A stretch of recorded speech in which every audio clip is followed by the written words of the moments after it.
ನಿಮಗೆ current bill ಜಾಸ್ತಿ ಬರ್ತಿದೆಯಾ ಅಥವಾ ನಿಮ್ಮ ಏರಿಯಾದಲ್ಲಿ ಲೋಡ್ ಶೆಡಿಂಗ್ ಜಾಸ್ತಿ ಇದೆಯಾ?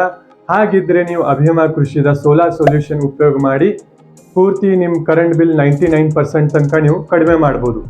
ಅಥವಾ ನಿಮ್ಮ ಏರಿಯಾದಲ್ಲಿ ಲೋಡ್ ಶೆಡಿಂಗ್ ಜಾಸ್ತಿ ಇದ್ದರೆ ಸೋಲಾರ್ ಸೊಲ್ಯೂಷನ್ ಏನೈತ್ರಿ ಆಫ್ ಗ್ರಿಡ್ ಸಿಸ್ಟಮ್, ಅಂದರೆ ಅದ್ರೊಳಗೆ ಏನೈತ್ರಿ ಇನ್ವರ್ಟರ್ ಬಂದು 10 ವರ್ಷ ವಾರಂಟಿ, ಬ್ಯಾಟ್ರಿನೂ ಮತ್ತೆ 10 ವರ್ಷ ವಾರಂಟಿ, ಮತ್ತು ಸೋಲಾರ್ ಪ್ಯಾನಲ್ ಏನೈತ್ರಿ 25 ವರ್ಷ ತನಕ ನಿಮಗೆ ಲೈಫ್ ಬರುತ್ತೆ. ಅದ್ರೊಳಗೆ ಪೂರ್ತಿ ಇದು ಸಿಸ್ಟಮ್ ಏನೈತ್ರಿ ಅಭಿಮಾ ಕೃಷಿದಿಂತ ಪೂರ್ತಿ ಇನ್ಸ್ಟಾಲ್ ಮಾಡಿಕೊಡ್ತೇವೆ. ಪ್ರಾಪರ್ ಆಗಲಿ ಇದ್ರೊಳಗೆ ಅರ್ಥಿಂಗ್ ಆಗಲಿ ಪ್ರಾಪರ್ ಆಗಲಿ ಸ್ಟ್ರಕ್ಚರ್ GI ಸ್ಟ್ರಕ್ಚರ್ ಬರುತ್ತೆ. ಇದ್ರೊಳಗೆ ಏನೈತ್ರಿ ನಿಮ್ಮ ಲೋಡ್ ಪ್ರಕಾರ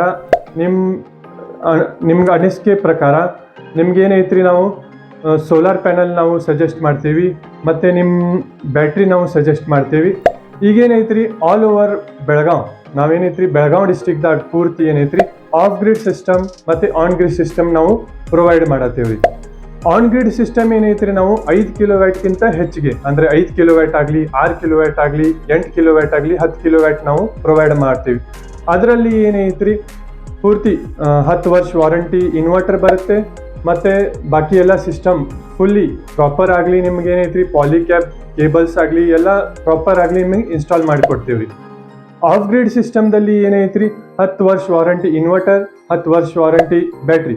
ಇದನ್ನೇನೈತ್ರಿ ನಾವು 5 ಕಿಲೋವ್ಯಾಟ್ ಆಗಲಿ 8 ಕಿಲೋವ್ಯಾಟ್ ಆಗಲಿ ಜಾಸ್ತಿ 10 ಕಿಲೋವ್ಯಾಟ್ ಇದನ್ನೆಲ್ಲ ನಾವು ಆಲ್ ಓವರ್ ಬೆಳಗಾವದಲ್ಲಿ ನಾವು ಇನ್ಸ್ಟಾಲ್ ಮಾಡಿ ಕೊಡ್ತೀವಿ.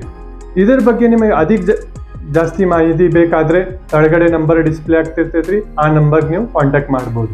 ಧನ್ಯವಾದಗಳು.